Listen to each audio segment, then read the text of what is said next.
we go. Welcome to Jackal's Wrestling Entertainment Pod. Caleb, as always, and Jeremiah.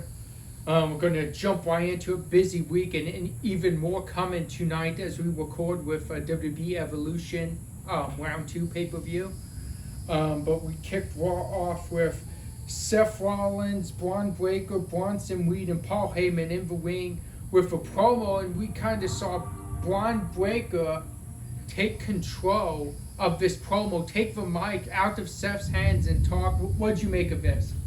Oh, it's very interesting. I was on to see like a different dynamic here. It seems like, Braun had just been quiet, just, not really having an opinion yet, so to speak. If he did, he kept it secret. But now we've seen that he's gone and he's, has his own view on things. He's not waiting. He had something to get off of his chest. His hatred for Sami Zayn could not wait while Heyman or Rollins talked. That's true. It's very interesting, and we'll talk about when we get Saturday night's main event. May not matter, but we're almost seeing the first time we saw a little bit of dissension between the group. Yeah, and later on in the night you saw it backstage too. Yep. Up next, we had a very competitive, very good match between Kairi Sane and Roxanne Perez. Yeah, I mean, Kyrie's just, like we said, it's no one's fault that happens. Everybody blaming her for the live thing. But we've just seen, for the last few weeks, Kyrie's just been having great matches on Raw. She really has just been standing out, and her and Roxanne really stole the show. And after the match, we would see Jacal try to get the jump on Kairi before Asuka would make the save, adding them to that women's tag team championship match at Evolution, that fatal four-way tag. Yeah, that's going to be awesome. I mean, Evolution is going to be stacked tonight, and that's most definitely one of the matches I'm looking forward to. Up next, we saw Sami Zayn and Braun Breaker, and again, we'll get to it a little bit more on Saturday night's main event, but fans will go in completely in the direction of this unit. Yeah, because, I mean, look, Cross attacked Sami Zayn beforehand, and then Braun got the victory, but what Braun was saying was ask Rollins what we're going to do about Cross, and Rollins looked freezed. He said, everyone thinks I only won because of him. He goes, I would have beat Sami on my own. So it's most definitely, like you said, it's clicking, but at the same time, Braun's not liking all quite what direction it was going. He's going to do his own thing. Next, we saw a very good promo between Lyra Valkyria, Becky, and Bayley, and of course, it ended with a huge brawl between the three women. Yeah, again, we talk about Evolution tonight. You talk about this match is huge. We were speculating last week on the show, and it got made official, and you have to go this way. This has become one of best rivalries currently going on in WWE, in my opinion, right now. Yeah? I mean, it was added even before Bayley came back. She was still added to this rivalry because of Becky taking her out before WrestleMania. And it could be the show still tonight. It could Good be. match, very well. You have three of the most talented women on the roster all in the same match. Who knows? And two of which are former Royal Rumble winners and Women's World Champion winners. Very true. Up next, we had Bronson Reed and Jey Uso. This match ended in a disqualification, but Bronson Reed did get the last laugh by jumping on Jey Uso over and over and over again. Yeah, this match was about winning. It wasn't about pinfall. It was Seth's agenda to try and take these people out. Sami did get taken out with an assist from Cross, and Bronson just took Jey Uso out. No, he didn't care if he got disqualified. He just wanted to take Jey out, which he did manage to do. He did, and that's what I'm saying. Through this night, besides the stuff we were seeing between Braun and Seth winning and taking out who they meant to take out, it was going all in their direction. Oh, most definitely. Up next, we saw El Grande Americano, and looks a lot different than the last one, defeat Dragon Lee.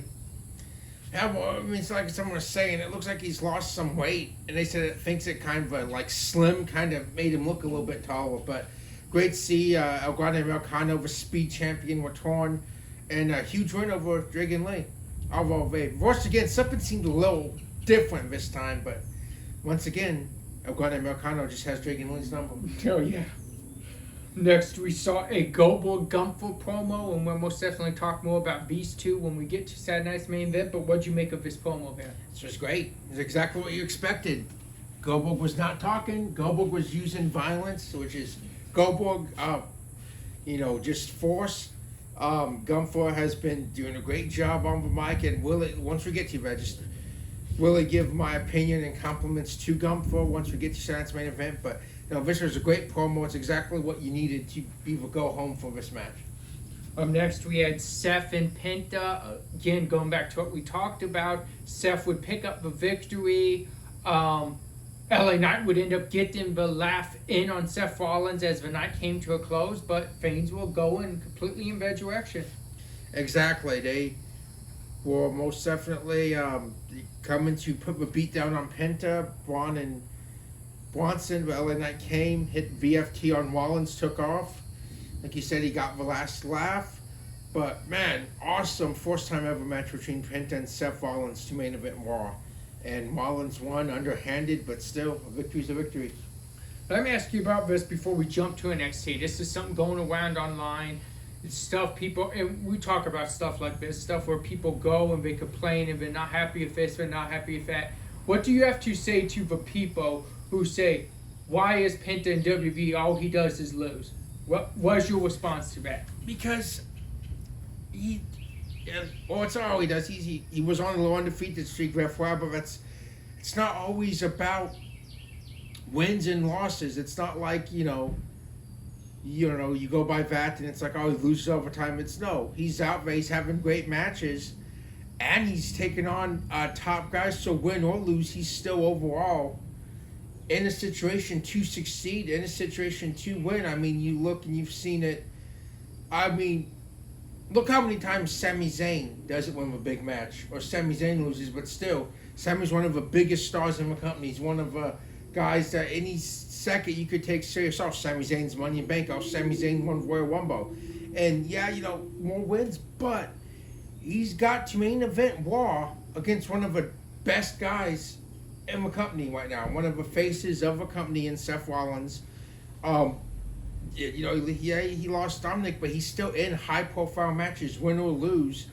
I think just enjoy the ride, because I think eventually always going to be that big moment, that big win, that possibly Continental title, maybe even World Championship when one day with the popularity of him and the way he is, will probably almost happen. I mean, so I think just people are just complaining it's not always about that. You're not going to win every match. It's just overall what the story is, what's going on in that moment. But if you just get sorted in there and have these great matches, that's what matters. Okay, I like that response. I think you summed you up pretty well. Next up, we started NXT with Ricky Saints winning a gauntlet against the Vanity Project. This would not only give him a North American Championship at Great American Bash, he'd give him that title match, I should say, but he would be allowed to pick the stipulation, and he picked Falls County Way. Yeah, again, it's like we talked about, Evolve is kind of like a farm system to NXT. In a sense, what we've talked about these last weeks of all these people helping these other ones out, giving them in there, helping make them look good. And Ricky Saints did just that. He had free back and forth matches with all three members of the Vanity Project. He did not bury these guys. He made them look good. Especially that last one, it was a struggle for him to pick up a victory. Back and forth match, picks up a victory, and makes a Falls County match, which when we get to was most definitely an awesome highlight of the weekend. It really was. Up next, we had Mike Santana, Joe Hendry against Tyson and Tyreek. What'd you make of this tag team match? And of course, we saw Trick Williams after the bell rang. No, I think it's great, and I really like. This is just rumors, but the exposure right now that TNA is getting from this NXT partnership, that's saying, it's a rumor, I don't know how true it is, but they're saying they could find a TV network that they could be live every year, all week, for the whole year. I'm sorry, guys, for the mishap. Every week, 52 weeks, a year live, which something I think TNA Impacts have done in the history of a promotion. That'd be interesting. They usually, they do some live, but they mostly tape their shows. So many a time they do that, but this would be a weekly television deal, and it's because of a publicity they have gotten by being on WWE or being on NXT, and Trick Williams being champion has really helped elevate the company and shine a spotlight on the hard work that they're doing that they all deserve. So I think that's been really great, and the fact of like this, like you're seeing this story play out on two different companies. Yeah. Like between TNA and NXT, you're seeing this triple threat play out, and we got the chapter that they beat High Rise, and then they get jumped by Trick, and we'll talk about it when we get to the Bash too. But I think it's just great for both parties involved. I really love this partnership. Next, we would see a face-off between Obafemi and Inamoa. And we also see a lot of Josh Briggs getting involved, and Josh Briggs kind of saying how Inamoa needs to win. And we also saw it was unwanted advice, because it seemed like in Inamoa's words, it was for disrespectful, unhonorable way to win. And we saw a little dissension between them two, speaking of dissension, as we did early on in the show. Yeah, most definitely. We'll really have to get into that about the Bash. But yeah, it's sure there's a whole other layer to this. Inamoa, as ever since we've seen him in NXT, he's a good guy. He's a face. He's a by the rules, like he says, honor. That's how he wants to go. He did not take any shortcuts to get the title match. He won the 6-man. He gave that opportunity to his buddy. He went and earned an opportunity against Jasper Troy last week to challenge Oba, and he wants Oba. No shortcuts. No, cheap ways. Most definitely, like I said, we'll really have to touch on it when we get to the Great American Bash. Yeah. Up next, we saw Hank and Tank defeat Vakalin to retain the tag titles. This was a great match. I mean, it really was. This could have been a match on the Bash, but man, great back and forth. I felt like Vakalin had it there. They tried. I mean, they pulled every trick in the book out to try to get those tag titles. They fell short, but really good match. Great job to all four men involved. Well, and Izzy and Tatum too tried help. So this is something real quick before we move on to the main segment here. Something I want to talk about. Something me and you talked off air before. But we talked about Hank and Tank going from that team where you weren't really sure of. We talked about them on this podcast losing a lot and losing so many matches and this and that. But they went from that team to now nearly every single one of their matches is almost can't miss TV. Like, how many weeks straight have we said that tag team match was really good in a possible show still of NXT? Yeah, that's true, which, I mean, again, that goes to the Penta point. And the thing is Penta's already to that point of his stuff's can't miss, but he just goes by wins or losses. But no, it was a great story. Like you said, no, they have became a top team. Promos are really good. Wrestling's really good. And you're right, when you said it, they're now carrying that, title that those titles Fraxium had, and doing the same thing now. They're going and elevating any team they go up against. Like you said, making can't miss TV on NXT. They've really stepped up, and just a huge shout out to them. And like I said, that was a really good match. It could have been a pay-per-view take title match. Couple things before we get to our main segment that's not on here that I remembered happened. That's not on results on WWE.com. One is Tavion Hyde's forcing Charles Dempsey, where Win St. Clair threw in the towel on Tavion's part, which means he stays in the no quarter catch crew. What'd you make of that? No, it's very interesting, and I wanna, like you said, get to it about what we were talking about when we were watching this. So, why can't they just leave the group? What's holding them back? Yeah, what's holding them back? They need the approval of Charlie Dempsey and Miles Bourne on his way out. Tavion Hyde stayed. Winston Clare was not trying to screw him over. He just was really badly hurt. Yeah, he didn't want to give up. Charlie Dempsey don't care. He was just going to keep doing it. She was trying to help him out, but I'm pretty sure he's going to be very angry this upcoming week with Winston Clare, but she had the best of intentions. She's been trying to kind of advocate, and mediate but all this hostility, but it's not really working. But it's really interesting to see where this is going, and Charlie Dempsey may be a lone wolf, but he's a vicious one at that. He is. Next thing, I love this part of the show, but I thought it was really well done. But Blakeman will give in Jordan Grace a taste of a glamorous life. What'd you make of these? This was a fun segment. This is like harkens back to some of your ruthless aggression hour or attitude hour segments of just like the fun stuff like going in before a big match, a big main event, which we find out that was the main event for the Great American Bash. Yep. But this was just a really fun segment. It was great to see. Be more familiar with Blake before her match debut. We know how Jordan Grace is a gym rat, so serious. We saw a different side of her, a more humorous side. Really fun segment. That was nice. Aching back. I have a question to ask you too about something you said too that was on the D'Angelo family triple threat. Oh yeah, it's interesting. We get to see, which we talked about, but I think the time on Great American Bash was evenly spread out, so I think that's why we did see it on Great American Bash. But we spoke on that off air where we said, why couldn't it be added to the Great American Bash? I think for time constraints and try and make sure you get to Saturday night's main event, which is in that same night, nearly 2 hours later after the show finishes. I mean, I think that's why it wasn't on the Bash, but it's going to be possibly the main event of this upcoming NXT, because I think everybody's looking forward to it because there's nothing on the line but pride and possibly saying you're the best of the family in this grudge triple threat. And I don't think it's going to be people trying to get rid of the other one and try to pick up cheap wins.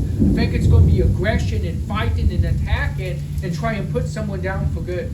Exactly, and like you said, it's not about funny. We saw in the Great American Bash the vignettes between matches. We saw Tony D'Angelo stow Stack's Heritage Cup, chuck you off a bridge into water. He said it's not for anything. It's not. It's just a grudge, good old-fashioned grudge match. And speaking of those, we saw Lucas say that he's tired of people being like, what side is he on? What side is he on? He said it's about time he shows up to NXT and do why he got there and be an NXT superstar. Yeah, being on his own side.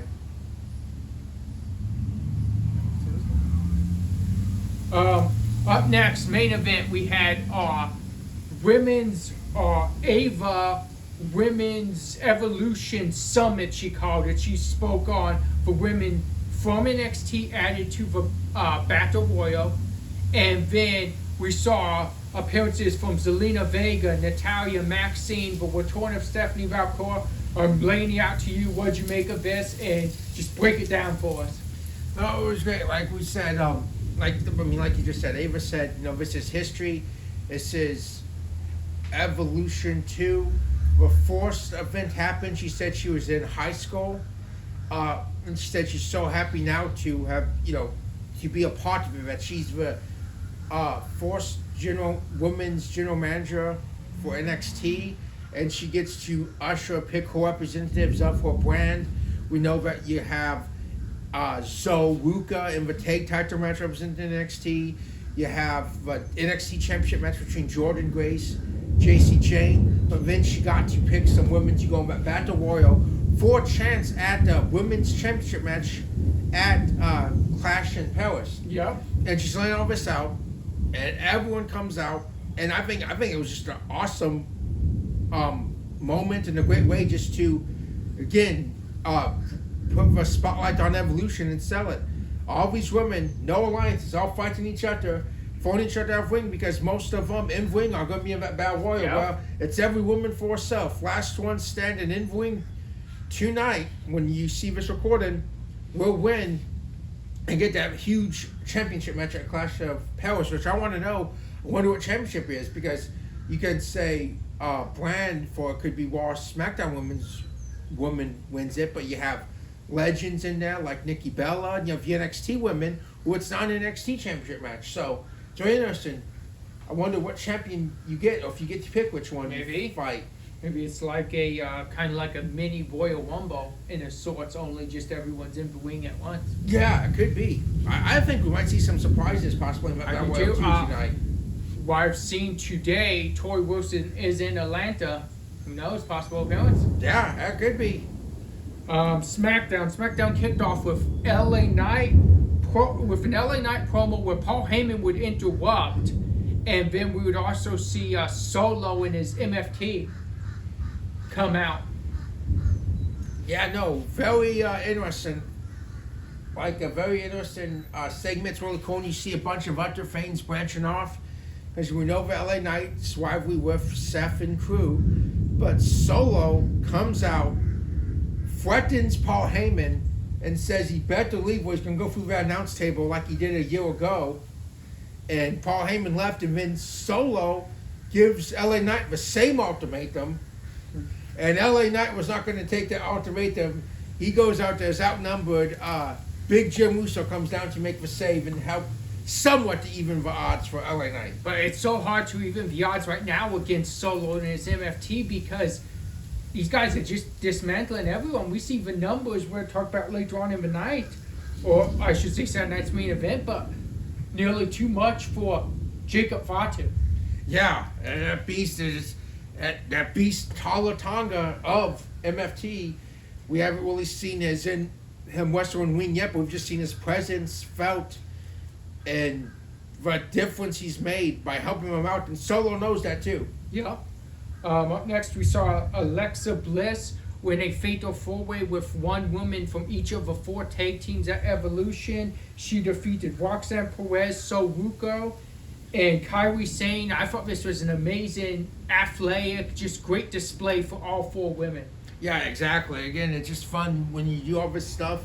You have these big events going, but then you incorporate these events into these big matches that we get to see on Raw and SmackDown. It's just really awesome because even then, whether it's for a championship or not, those four women is again a pay-per-view quality match. Now you got to see a taste of Soruka on the main roster, see what she could do, and she hung in there and everyone did a good job. And Bliss picked up a big win, which I still have to maybe kind of favor Charlotte and Bliss going into this, just not tag team experience, but just experience alone in main events. And two Hall of Famers on the same team. Yep.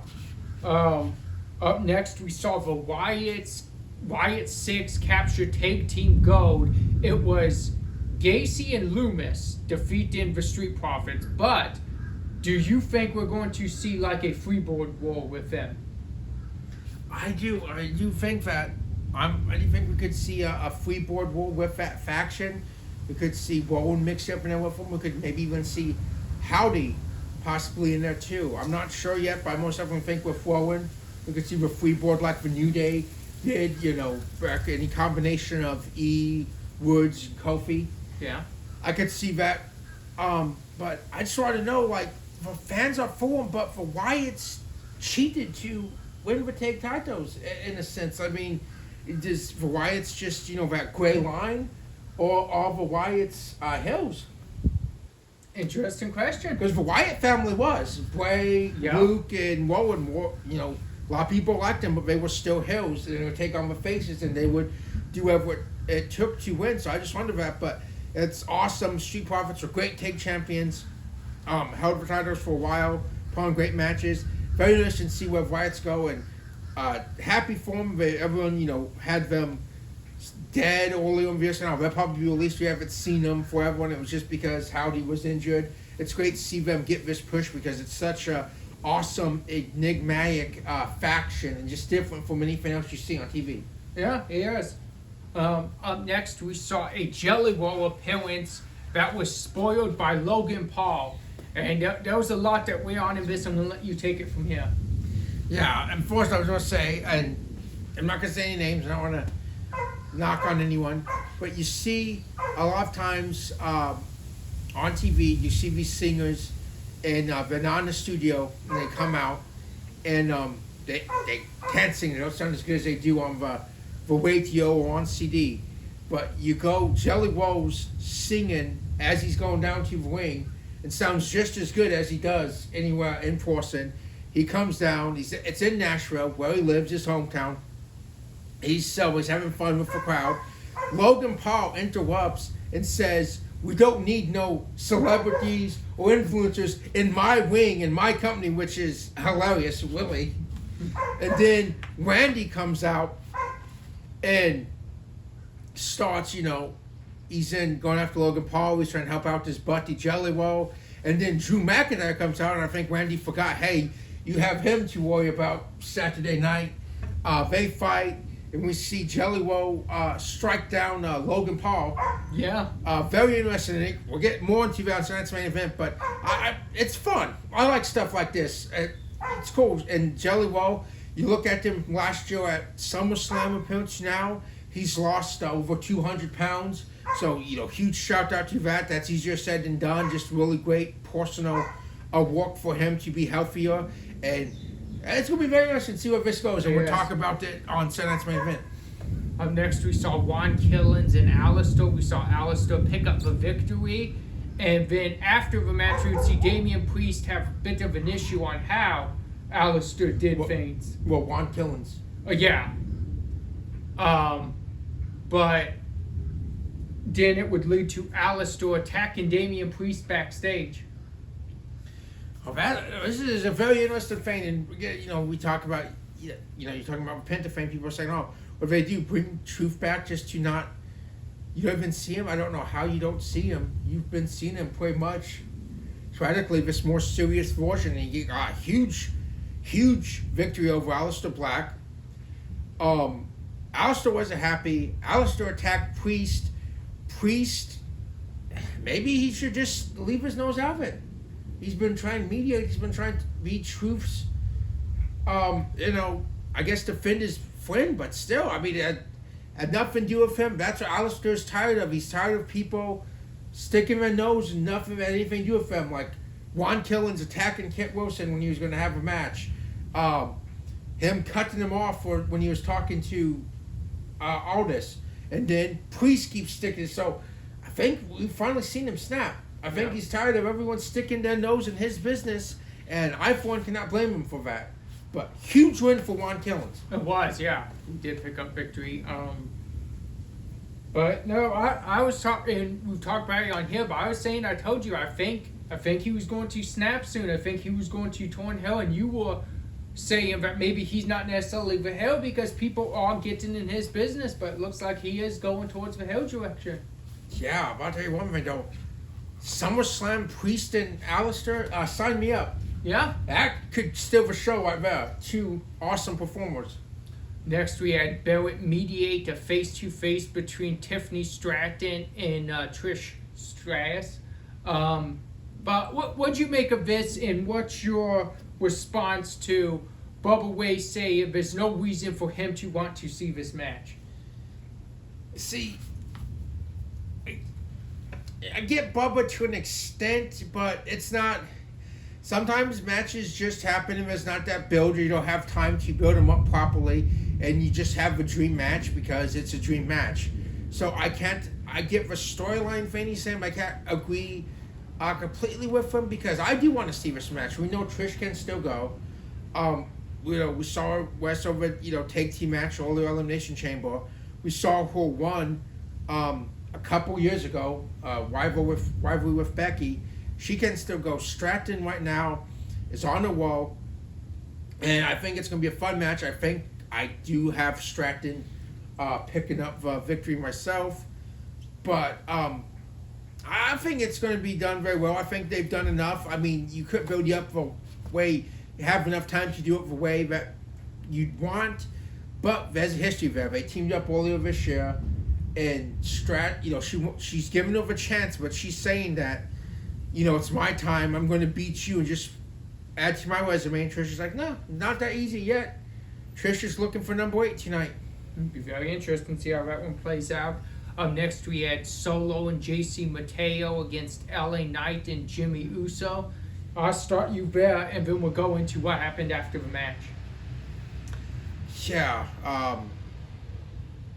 Big match. Huge for Senat's main event implications because you have Jimmy and Solo going. LA Knight, they interfered in there. They had they wrestled in it was did it finish right? Was it disqualification? No, LA Knight picked up a victory. Oh, okay. Oh yeah, he did. He did Yes. win. Sorry folks about that. And then it all went downhill as we saw MFT just jump both men, Jimmy Uso especially, to weaken him up for Saturday night, and it ends with them standing tall. And then after the match, we'd see Braun Breaker get the spear in on LA Knight. Yeah, he knew what was coming. He caught it himself, but he was not prepared for it. We saw Solo go after Paul Heyman when he saw Paul Heyman. LA Knight took Solo out on that, but Solo may have been the only one that would have saved him, because if he would have actually got his hands on Paul Heyman, Braun Breaker would have been going after Solo, not necessarily LA Knight. Exactly. LA Knight taking advantage cost him in the end. Yep. With a very threat that he referenced early on in the night. Very interesting. Let's jump to Great American Bash. We started things off with Javon Evans defeating Jasper Troy. Which make of this the opener? It was a great opener. It really was. We've talked about Jasper Troy since he's won the LFG. He's really put himself, made a name for himself as a player, a major player in NXT, I dare say, with the way he's been. And Javon Evans has just gotten better and better in the year that he's been there. His promos have gotten better. His wrestling's gotten better. This was a grudge match, hard-hitting match. But in the end, Javon Evans got the victory. Yep. I just thought it was a really awesome way to kick off the show. Up next, we saw Ruko retain her NXT Women's North American Championship by defeating Izzy Dane. And to follow up a really good match, we had another really good match, one right after another on this show. Yeah, exactly. Great American Match really delivered. Ruka's established herself. She's looking for her fourth actual belt tonight. Like she said, she has the NXT North American Championship. She has Women's Speed Championship. She got that hard-fought victory over Izzy Dane. Again, for Colin tried everything they could, but in the end it was not enough. But Izzy Dames really became one of the premier women in NXT. Promo-wise, match-wise, Zelia did not let Tatum Paxley make an impact or interference like she hoped. And, really good match. And another hard-fought victory for Ruka. Next we have what possibly could have very well been not only the match of the night, but maybe the match of the week, possibly a wonderful match of the year. We had Ethan Page retaining his NXT North American Championship against Ricky Saints in a Falls Count Anywhere match. This just was a great, awesome match. It really was one of many highlights of this weekend. Just two guys that are most definitely the future of WWE and NXT. Great promo, from both of them. Great in-ring action. This was Falls Count Anywhere. This were everywhere. Ethan Page outsmarted Ricky Saints in a little bit. He pushed him into Jasper Troy backstage, who was sulking after his loss. I think Ethan Page knew what he was doing. He would then jump Saints. It's Falls Count Anywhere match. Anything goes. And then just that Ego's Edge. Off the stage, amazing moment. Through the tables, yeah. There was no way Ricky Saints, or I think anyone would kick out that moment. He went down, kept the championship. It's very interesting to see where this goes, or if this is the end of this rivalry for now. But I think Jasper Troy's going to have to pay for some of his sins towards Ricky Saints. Yep, we saw that monster slam kind of like right on the equipment, the box equipment backstage. And it wasn't the end, but you have to say that took a lot of the energy that Ricky Saints would have to fight off the Ego's Edge off the stage. Yeah, exactly. It wasn't the end, but most definitely helped signal for the end. It did. Because it took a lot.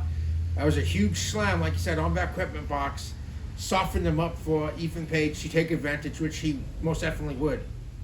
Next, we had our contract signing for Slammiversary. We had Trick Williams, your TNA World Champion, sign-in contract to fight TNA superstars Joe Hendry and Mike Santana. We saw them both, Mike Santana and Joe Hendry, put Trick through a table. After that, Dog State would attack both of them. And it's leading people to think, including NXT General Manager Ava, to say maybe Trick is the head of Dog State. That's a conspiracy theory going around. We saw them jump, I think it was Matt Cardona in the system last week on TNA. Yeah. I don't think they did anything this past Thursday night to my knowledge. But then, like you said, they jumped. We saw him jump Joe Hendry before. Then they jumped him and Mike Santana. And again, the segment itself for contract signing, again, putting spotlight on TNA. For you had a TNA pay-per-view main event contract signing on an NXT pay-per-view, which is really awesome. But the thing is like Trick said to Ava, they jumped him only over you. They started. They jumped Trick. But they did keep going after Trick, and I think that's the point. They let Trick go, even on their attacks. So if we look back on those attacks, their attacks were more centered on Oba, because they came out when Oba was there. They came out when Javon Evans was there. They never came out when Trick was just there. They came out and Trick happened to be a part of where they were attacking, which adds to make it not look like they're in with Trick. I think you're stretching. So I don't think Trick has anything to do with Dog State. I think they went on their own accord. They follow their own rules. Maybe they just start wanting on a Trick and A. No, that's not it. Up next, we saw Oba Femi retain the NXT Championship, and we saw a lot of dissension between Inamura and Josh Briggs. We saw Briggs doing a lot of underhanded feigns. Inamura did not want to win that way. You said you had something to say to talk about this. When we got to this, here we are. I'm going to let you go. Yeah, I just want to say, like, Josh Briggs tried, like you said, every underhanded way he could. He tried to get the championship off of Oba onto Inamura, help, and his intentions, probably by all good intentions in his way, help his buddy win. But that's not the kind of guy Inamura is. He talks about honor, and that's not just him just saying it. He means it. He would not take advantage of any of that stuff that Briggs did, even pretty much kind of cost himself a match by arguing with Briggs and not going that way. And Oba picked up a victory. He's going to do whatever it takes to keep his championship, not underhanded, but still, whatever distraction, Oba won. Briggs, we saw him talk to him backstage, and Inamura even goes and apologizes to Oba before that stuff happened. And Oba said, I appreciate that. I got you down the line sometime. But Briggs, again, comes in, starts fighting, and I think did they make that official for Tuesday night? That will be Briggs and Oba. I don't think it's official yet, but... All right. Briggs better watch out. Oba is going to be very mad at him. And I don't know. I see Briggs possibly turn on Inamura here real soon. Here's a line. Here's a line from what Briggs said. Not exactly what he said, but kind of paraphrasing. He said, Inamura's about honor. He said, I'm not. And he said to Oba, and I know you sure aren't. He said, so I want you Tuesday night. Yeah, so again, I think even by Briggs, I don't think he's against Inamura. He's just maybe looks at his way to help or protect him. Yeah. Because but yeah. He knows how Oba is in his words, kind of. Yeah, Oba don't care. Oba's going to keep the championship. If there's a distraction or whatever, he's still going to take advantage of it. Inamura is not that kind of guy. Next, we had our big main event. This was one heck of a match, too, as well. We had Jordan Grace and Blake Monroe defeating Fatal Influence. Is this signifying for a possible new NXT Women's Champion tonight? I mean, it could be. I mean, we've seen Jordan. I mean, she said, this is, desperate women do desperate things. She said this could be her last chance. She's tried for over a year now, even when she's a part of TNA, to win the NXT Women's Championship. She's fallen short every time. Tonight could be a moment. But Blake Monroe's first match in NXT under the WWE umbrella, she pinned JC Jane for NXT Women's Championship. Huge win for Blake Monroe. I think her career is going to be really great. I mean, she has the personality. Jacal Wesso, everything going. Jordan Grace and Fallon Henley as well did a great job. Jasmine Nix tried to help, it just didn't work. But I think it's Jordan's night tonight. I do. But awesome match, those women. Great show, great American Bash was. They did a great job to close out that show. Yep. Started Saturday night's main event off in a thunderous way. We saw Randy Orton defeat Drew McIntyre with the help of Jelly Roll. And then, after the match, we saw Jelly Roll take a Claymore. Yeah, I mean, we saw that was treacherous possibly going Friday night, but Drew took his eyes off of Randy, which was a huge mistake on Drew's part, mouthing off to Jelly Roll after Jelly Roll hit Logan Paul, and then Randy took advantage. Then Logan Paul jumps Randy, and then Jelly Roll gets Logan Paul, but then Jelly Roll, not being a wrestler, made a mistake. He took his eyes off of Drew McIntyre. Yep. Claymore, I mean, everybody was stunned. The arena went from like chilling to like dead silent when the Claymore hit Jelly I Roll. don't think anyone saw that coming. I don't think you so. heard that. We know what Drew is, but Jelly Roll is not the wrestler, not performer. Man took a Claymore to the side of the head while he was bending down looking after his buddy Randy Orton. And now we know it's official. Logan Paul and Drew McIntyre against Randy Orton and Jelly Roll at SummerSlam. No, I mean, that's awesome. A lot of people will complain, why you have to have a celebrity fan there? Well, first off, Logan Paul's yes and no. He's really kind of made himself more as a wrestler at this point than a celebrity. Yeah. But the Jelly Roll thing is cool. It's aching back to, you look at WrestleMania's have those celebrity matches. Then you look at WCW. You had, DDP and Karl Malone against Hulk Hogan and Dennis Rodman, or DDP and Jay Leno against Hulk Hogan and Eric Bischoff. Like, fun stuff like that gets a lot of outside eyes that's not wrestling fans on the product. A lot of country music fans or music fans in general are going to have their eyes on the product to watch this match, watch Jelly Roll, because he is one of the biggest singing stars in the world right now, and that's not an exaggeration. And I guarantee you on Monday, when it gets back to more media mainstream, there's going to be so many of those entertainment news outlets that have on their shows Jelly Roll took a wrestling finisher. Yeah, Jelly Roll is going to be in the wing at SummerSlam in New Jersey. It's huge for just wrestling in general. Yes. Up next, we saw something very interesting. We saw Naomi and Jade go back and forth, fight, and Nick Aldis announced that Bianca Belair will be the special guest referee between her two former best friends. Yeah, it adds a whole new layer to this match. And since she is not cleared to compete yet, it's great that she gets to be a part of this show, Evolution 2, because she most definitely deserves it. One of the faces of the division and just of a company in general. And it's a whole new layer. Well, last year, you referred to them as the Big Three. That's completely imploded by now. Yes. And they want to kill each other. They have killed each other, but now Bianca stands in the middle of it. It's going to be very interesting. And it's like you said, they announced them as Big Three. You see Big Threes go at it, but you never got to see the breakups for the Kevin Garnett, Paul Pierce, and Ray Allen triple threat match. Yeah, exactly. But we get to see that now between these real life, they call them like real life superheroes, and that's what it was at that time at WrestleMania. It was like three superheroes coming together. Now you get to see them on the ring together. Yes, and Bianca's gonna have her hands full because these women are gonna kill each other. This is a blood feud. Yep. Up next, we saw Solo retain his United States Championship by beating Big Jim Uso. And after the match, we would see his MFTs try to take down Jim Uso. We saw Jacob Fatu try make the save.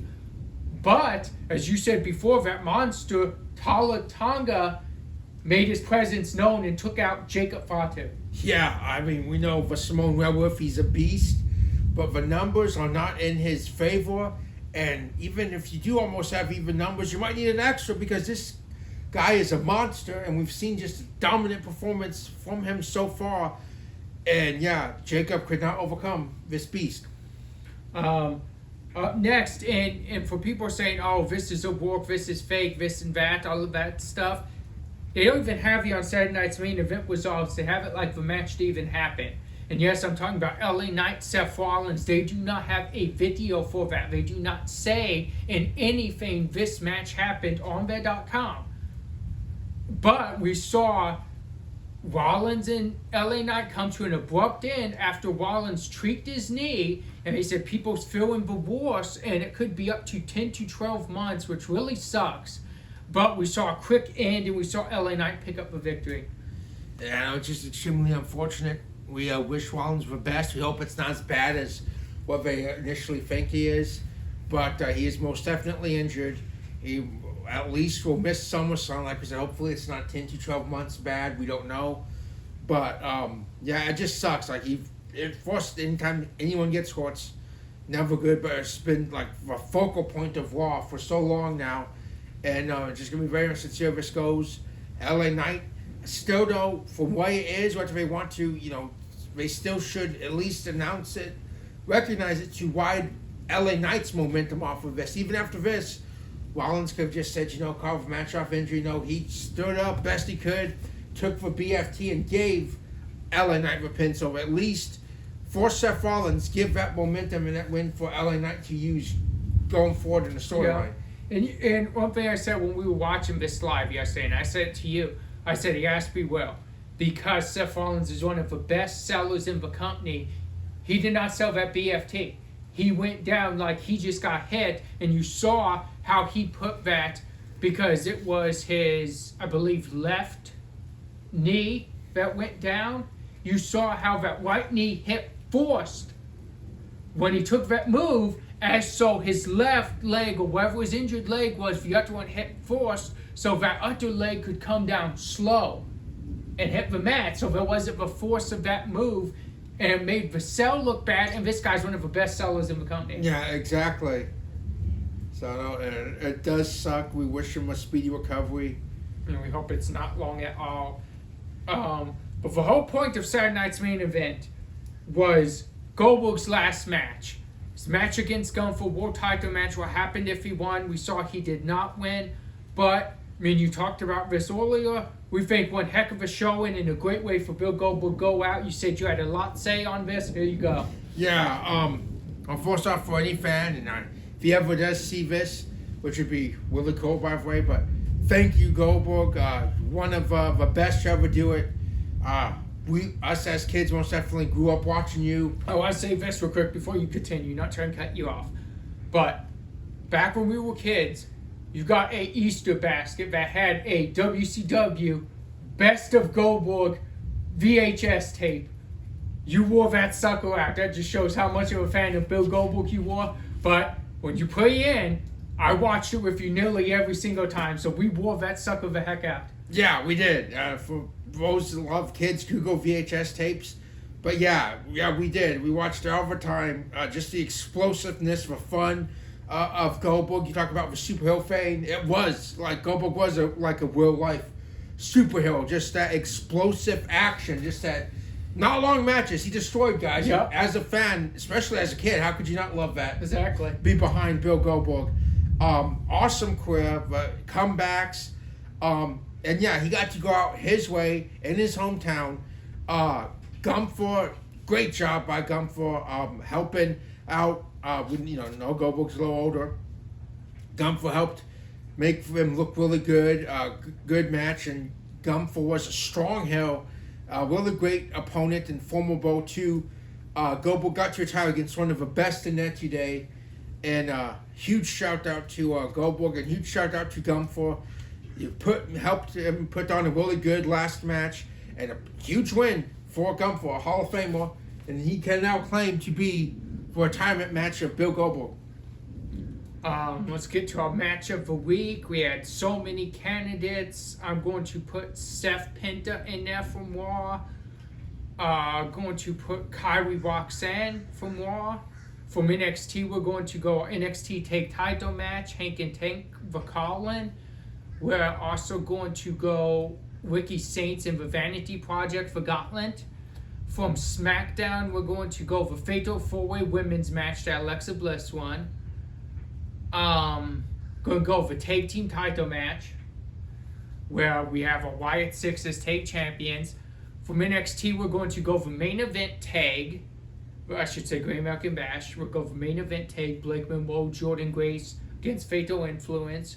Also going to go, how could you not, Ricky Saints, Ethan Page. And then from Saturday night's main event, we're going to go Randy Drew and Gun for Goldberg, out of respect to the legend, Bill Goldberg. Most definitely for the week, I'm giving it to, well, I said earlier, could possibly be match of the year. I'm going to give it that Falls Count Anywhere between Ethan Page and Ricky Saints. Yeah, I'll give it to, they tore the house down. Literally, they did. Arena. And for MVP, out of respect, amazing career. We saw him on Monday Night Raw. We saw him finish out against Gunther. MVP of the week, because this is the last time we get a chance to even do this. Going Bill Goldberg. That is awesome and well deserved. And now you have a fullback match of the week. Fullback match of the week again, while we're showing the love and thank you and admiration. Bill Goldberg. Let's go back to 2003. Unforgiven. Goldberg versus Triple H World Heavyweight Championship match. Awesome match. Awesome win for Goldberg. And great old school promo package video for it. Really like that early ruthless aggression era. Promo packages are some of my all-time favorites. This did not let down that at all. Awesome, fun match. Highly recommended. Unforgiven 2003. Goldberg versus Triple H World Title main event. I like it. Thank you guys for joining us. We'll see you next week with another pack show where we will have Evolution 2, Fallout, and much more. Yeah, so can't miss next week's episode as we discuss pay-per-view tonight.